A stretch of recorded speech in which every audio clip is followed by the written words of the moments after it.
Experience! This is a fantasy football update for Monday, October 28th. Pickups, injuries, and a Monday Night Football preview. If you're looking for the cheat sheet for any of this, it's down in the comment section and description, show notes right now. All right, smash the like while you're here and sub to Mayo Media Network because you'll get into a draw for $500 cash being given away Tuesday night on the Pat Mayo Experience. And if you are looking for the Week 8 recap, it's up now on the channel, so check it out. All right?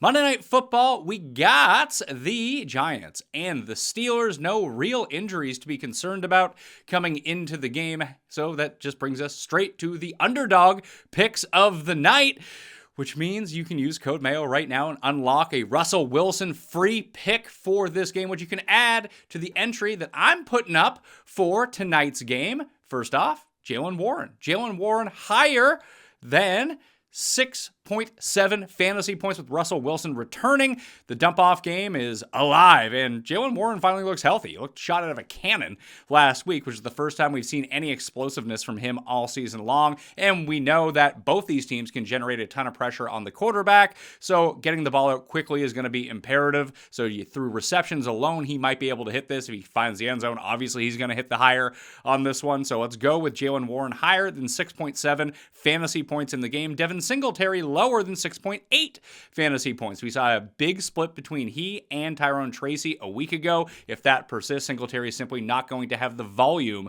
to get himself over. Again, if he sneaks in a touchdown, we're probably screwed, but we're playing the probabilities here and going lower than 6.8 fantasy points on Devin Singletary. And then Wendell Robinson, sort of the same thinking about the pressure rate with Jaylen Warren we'll get with Wendell Robinson. We know that the target volume is going to be there. We know the ADOT is going to be incredibly low. Maybe Joey Porter tries to lock down as good as he can Malik Neighbors, which probably means ample opportunity for Wendell Robinson. The issue is we're probably going to have to piece this through high receptions, low yardage. So 7 receptions for 48 yards should be enough to get us above that 7.2, and we're off to the races with a 6x winner on Monday Night Football. Again, you can add the Russell Wilson free pick to this to make it 10-1 if you use code Mayo at Underdog right now. Running back injuries from week number 8. Kendry Miller left the Saints and Chargers game with a hamstring injury. Just more Alvin Kamara. Jamal Williams will get mixed back in. They have Carolina this week. Hamstrings usually 1 to 2 week injury. Not too concerned about the second or third string running back on the Saints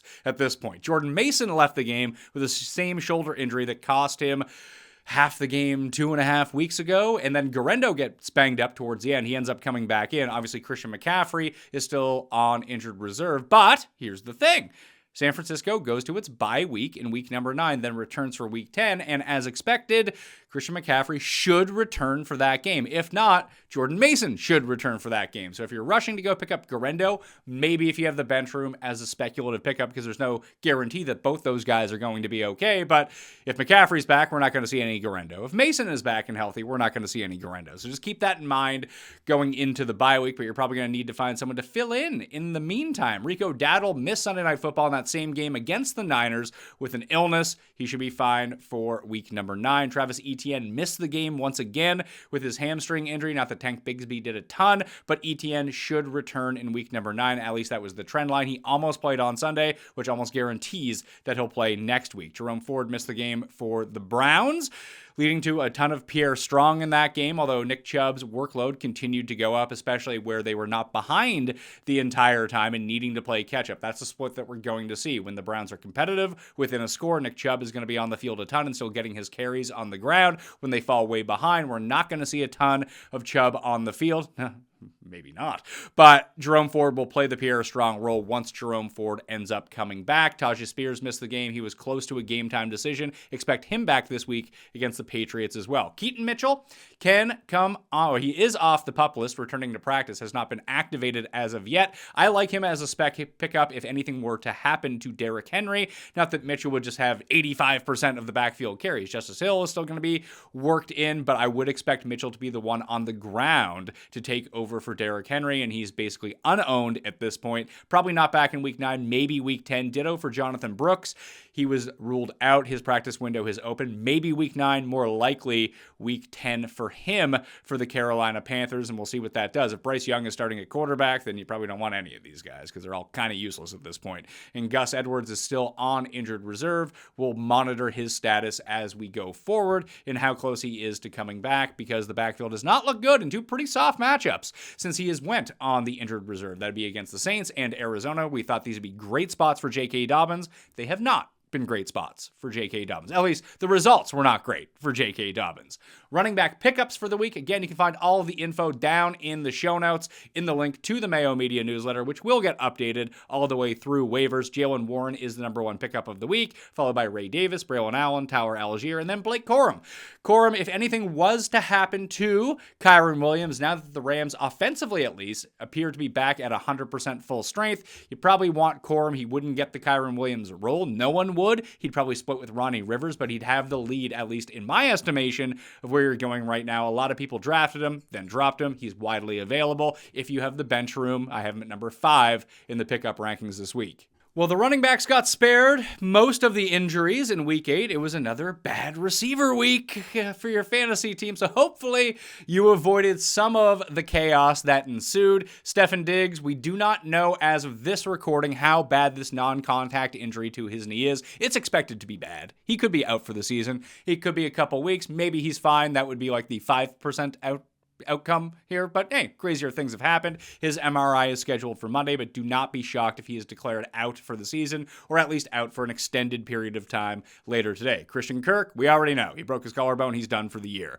So Parker Washington right now appears to be the guy that you'd want to go pick up. More on him in a second, because Brian Thomas also exited that game with a chest injury. Maybe he can play in week 9. Not too sure about that. And Gabe Davis has a shoulder injury as well. So the Jags basically have no one besides Evan Ingram and now Parker Washington to throw the ball to from Trevor Lawrence. So 3 Jags receivers hit the injury report this week. Deebo Samuel exited late in the Sunday Night Football game with a ribs injury. Poor dude, man. Ayuk's out for the season. Dude has pneumonia, comes back, looks all right, and then hurts his ribs. They're on bye week in week number 9, so hopefully he can get able and bodied back onto the field. If not, you want Ricky Bullets in your lineup. He'd be the guy that I would go pick up should San Francisco have no receivers. I still like Juwan Jennings better, who did miss this game with a hip injury. That's a 2-week injury. He's now missed 2 weeks with a bye week. He should be active in week number 10, and if there is no Deebo, Jennings will be the one to step into the Ayuk spot. Then Parcell will be the one who would be,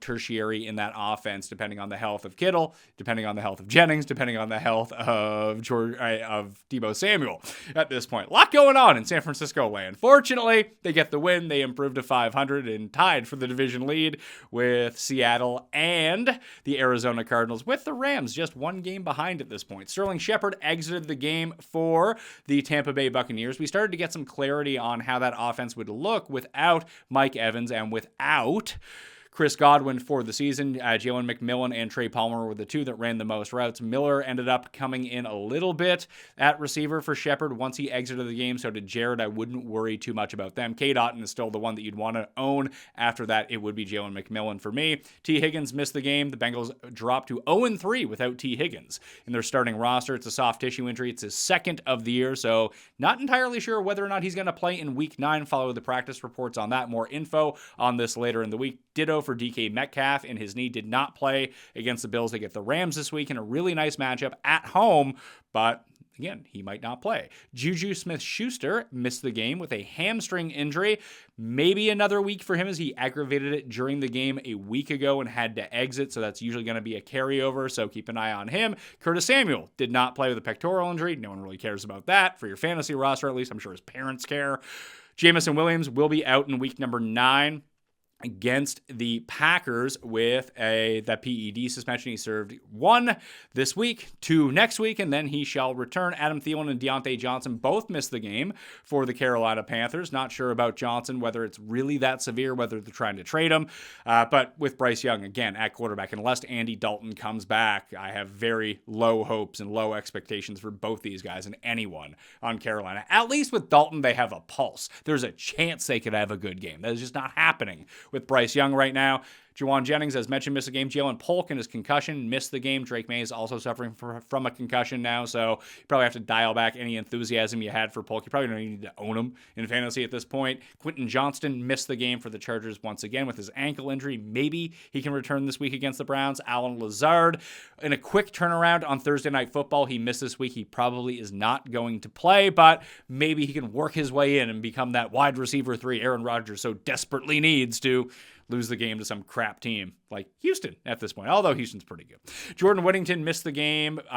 Listen, now that Cooper Kupp and Puka Nacua are both back, you don't need to own Jordan Whittington. It's that easy. Then you have Mike Evans, who is still expected to be out until week 11 at this point. Trey Palmer was playing the Mike Evans role once again, but his role will disappear once Mike Evans ends up returning to the lineup. Wide receiver pickups for the week, number 1 and 2 are both Cleveland Browns. Cedric Tillman, number 1. Jerry Jeudy, number 2. Both played an incredible amount of snaps. Jeudy probably should have had a bigger game. Tillman's the one who scored the 2 touchdowns, so he gets to be the number 1 pickup. Both are good pickups for your fantasy rosters for the rest of the season, at least while Jameis is playing quarterback, because, hey, he can actually throw the ball somewhat in their direction most of the time. It's a big improvement in Cleveland. Romeo Doubs is number 3. We don't know if Jordan Love is going to play or not, but still, he's been fairly consistent throughout the season. Jacoby Myers at number 4. Jalen McMillan at number 5 in the pickup rankings. After that, Parker Washington, Keon Coleman, Trey Palmer, Elijah Moore, and Ricky Parcell. Ricky Bullets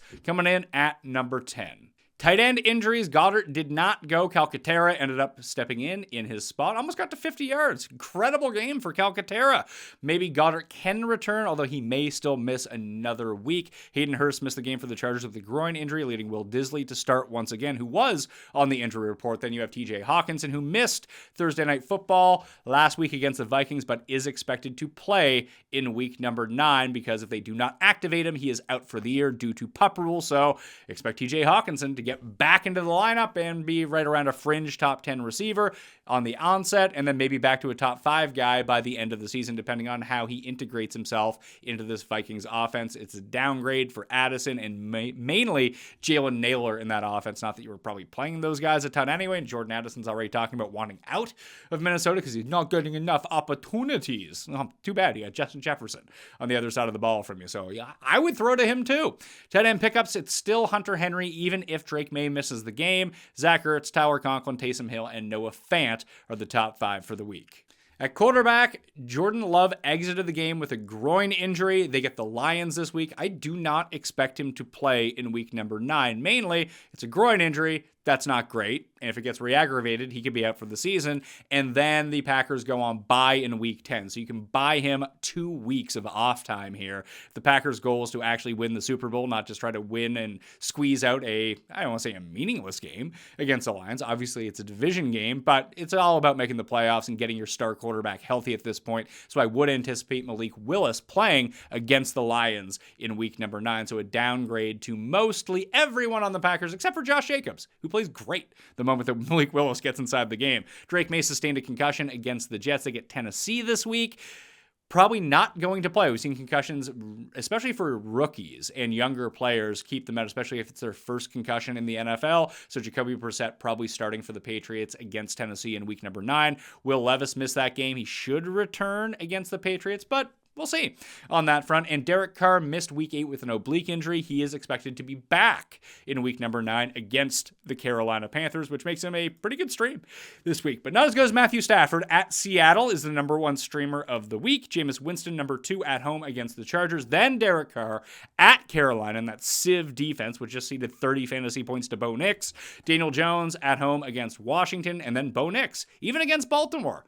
Listen, Baltimore just gave up a ton of points to Jameis, so it's not a great spot for Bo Nix, but at least you know when in doubt he is going to run. It's kind of the same thing as Daniel Jones, except he seems to be better than Daniel Jones at this point, or at least in a better offense where they can block for him a little bit and he can make a few throws. That's where I'm at with Bo Nix. I wouldn't want to go out of my way to stream him in my lineups because, there's 4 other guys that I currently have rated better than him, and if we know for sure that Malik Willis is going to play, I'd probably still play Malik Willis over Bo Nix, even against the if you're going to stream at quarterback. For defenses, an early look at the streamers for the week. New Orleans at Carolina, Washington at the New York Giants. We just saw the pressure they were able to put on Caleb Williams. They can do the same thing to Daniel Jones. Tennessee at home against New England, be it Drake May or Jacoby Brissett. I prefer Jacoby Brissett play, but Tennessee's defense, although it didn't look great against the high-powered Detroit offense, shouldn't have that many problems with the New England offense. Cleveland at home against the Chargers, and Cincinnati at home against Las Vegas. Once again, code Mayo at Underdog right now unlocks a Monday Night Football free pick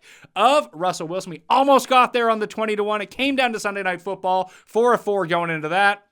The lower targets on CeeDee Lamb was basically done after the first drive, so that was no fun. But hey, came that close. If you played the flex, you still got a 2.5 to 1 on it. But we went for broke. Tried to get the 20 to 1. Came up short on that, but we hit it last week. 4 out of 5 this week. We're moving in a positive direction with the Underdog picks. Hopefully, we can sweep tonight. Get that 6 to 1. Build the bankroll and get back at it. All right, code Mayo to do that. All the information for the cheat sheet, the pickups, the injuries, everything updated. Plus the power poll, all down in the show notes right now. I'm Pat Mayo. I'll see you tomorrow. Mayo experience! Experience!